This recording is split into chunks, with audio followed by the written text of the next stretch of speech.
So, what's up guys? At nagbabalik na naman nga pala tayo para sa ating panibagong video na kung saan maglalaro ulit tayo ng Supermarket Simulator.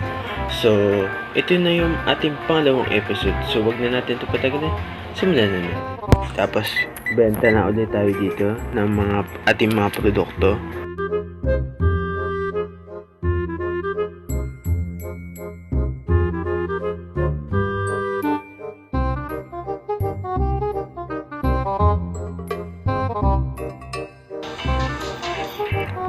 Kunin na natin yung ating mga produkto dito sa ating labas kasi naiwan eh. Then bibili na rin tayo ng ating furniture.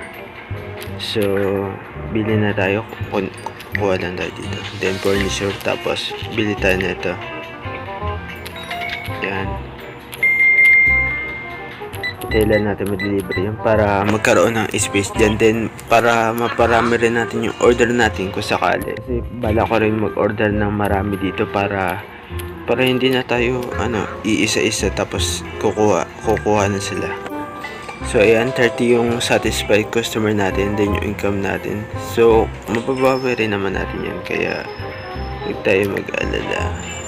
Then expansion, wag muna siguro kasi wala pa tayo pera. Then pasok na natin to.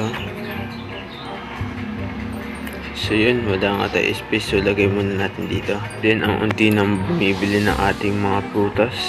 Yan o, kita nyo, unti yung bumibili. Siguro din nila paborito yan. Sarap pa naman ang apple natin. So ito na yung ating furniture. Yan. So bentahan lang natin sila dito. Then mag-iipon kasi tayo ng ating mga pera para makabili rin tayo ng ating mga product. So dadamihan ko na rin yung order ko. Siguro tig-iisa natin order. Ay wait lang. Wag mo na mga prutas. Then ito, then dalawa. Tapos dalawa na ito. Tapos dalawa. So magkano? 72 na yung total, no? Then isa na ito. Ay, minus muna natin to. So yan muna, para habang nagbebenta tayo dito, nagdi-deliver na, para kasi ang tagal din kasi mag-deliver.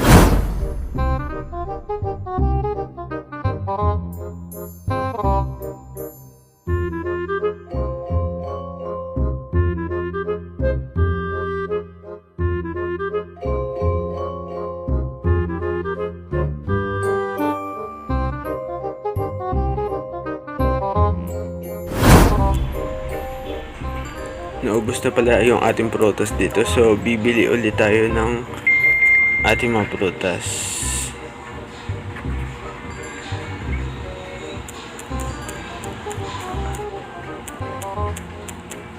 So kailangan na natin dito ng maraming furniture para marami tayong mapaglagyan. So bibili natin yung pandalawahan na lang para makamura tayo.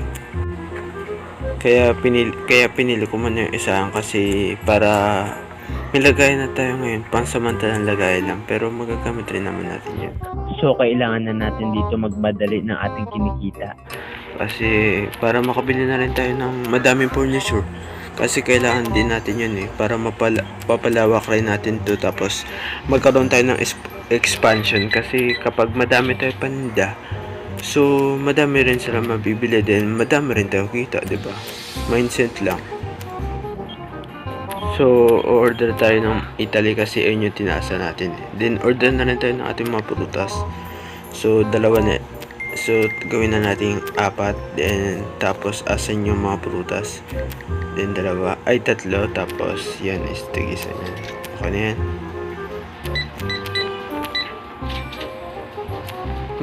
Magkano pala yung wait lang, tinala natin. End of day.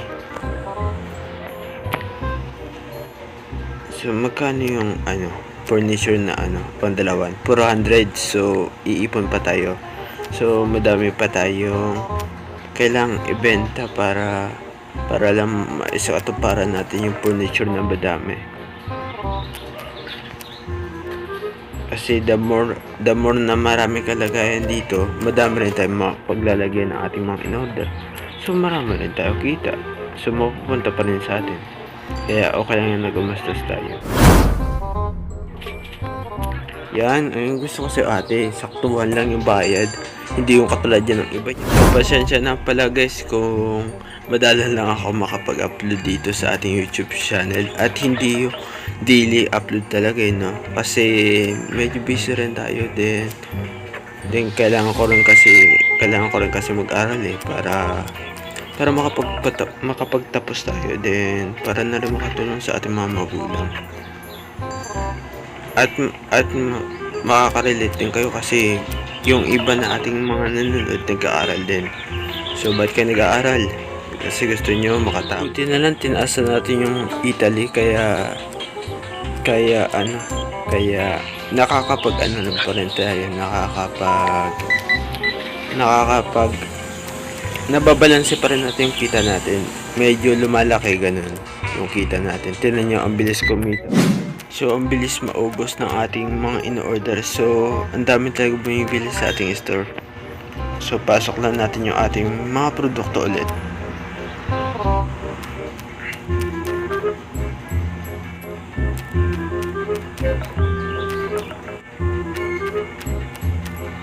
Ang tagal ng ating mga produkto. Maubusan na tayo. Kailangan ko ulit bumili. Yan, 10. Sa po na ito. Storage license. So, makukuha pa rin natin siya kapag nag-level 11 tayo. At level 7 pa lang ata tayo or level 8. Di ko lang sure.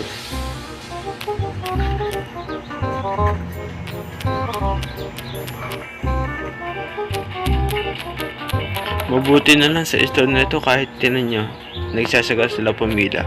Walang nagbabalak tumakas na hindi magbabayad, tatakas na lang.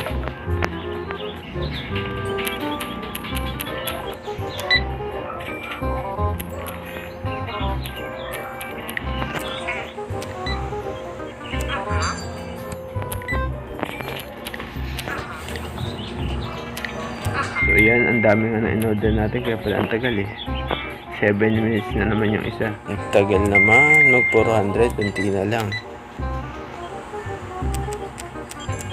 400 na ba? Yun, 400 na. Wait lang excited na ako bilhin ito Isa lang. 50, so bibili natin. Kaya ayan guys, so yung kulay yellow, iniipon ko talaga yan.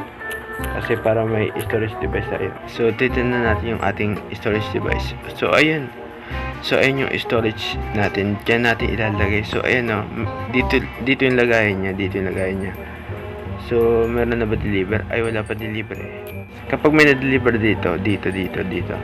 Lalagay natin dito muna. Kasi kapag puno dito, so wala tayong mapaglalagay. Kaya ilalagay natin dito. Then dito na tayo kukuha para hindi na tayo kailangan mag-antay ng oras para ma-deliver. Din habang nagkaganon tayo, mag-order pa lang tayo syempre.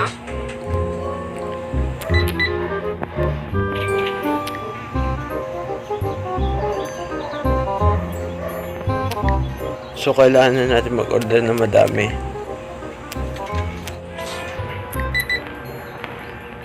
Then pabayaan muna natin yung ating mga in-order kasi sobrang dami na nun. Pero pabor pa din sa akin na madaming orders kasi kaya order tayo dyan mamaya kasi may bibili pa ako tagal ng in-order natin. Diyan na ba? Ano pala? Pero sa susunod na episode muna pala natin yung magpapalicense tayo sa susunod na episode na natin kasi kailangan muna natin kumita na malaking pera.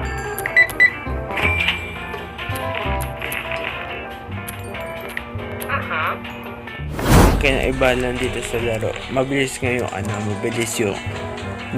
yung araw pero yung deliver ang tagal. Tinan nyo yung paninda natin guys. Ilan na lang yan. Bilahin natin 1, 2, 3, 4, 5, 6, 7, 8. So 8 na customer yung umano sa atin. 8 lang yung mabibenta natin. Tapos yung ating in order nasa 1 minute pa. At wala na tayo stock guys. Then aantayin na natin yung deliver. Awit na yan. Naubusan pa tayo. At yan guys, malapit na yung deliver natin. Ayun yung deliver natin. So papakita ko muna sa inyo kung paano gumagana yung storage device. So ilalagay ko siya dyan, diba? So ilalagay ko dyan. Ayun, meron siya nakalagay na golden grain. So dito lang golden grain. Tapos kunyari dito cane. Bawal mo siya lagyan ng golden grain dyan kasi meron nga nakalagay na ganyan. So bawal ka dito maglagay ng cane. Tapos diba kapag madami na tayo lalagay natin siya dito. Diba para in case maubusan tayo. Meron na tayo. So ipapasok na natin ito na ang daming in-order natin.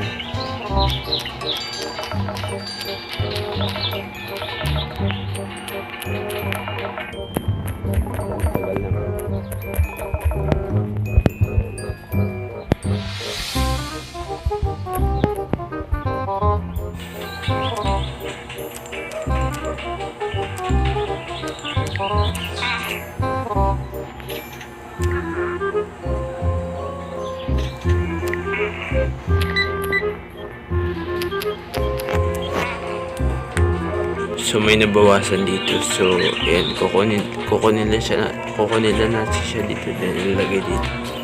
Di ba? Ganyan lang guys, gagawin natin. Then ayan, di ba may mga kulang. May kulang diyan. So ang gagawin natin, eto, pwede naman kasi natin yan dagdagan eh. Tingnan nyo guys. Dagdagan natin dito yung mga kulang. Ayan, di ba? Wala naman tayo produkto. Ano ba yan? Mag-aantay na naman tayo dito ng katagal-tagal. At makalipas ang ilang pag-aantay at nandito na ang ating order. Ang galing talaga, bigla natutumba. Ang galing.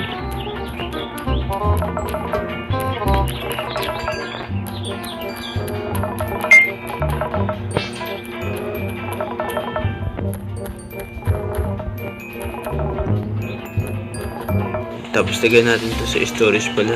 May storage pala tayo dito. Din natin ilalagay. Kaya pa yung bayaan natin dyan. Napakalat-kalat. Buto na wala dito pulis. Kung hindi kukunin niya.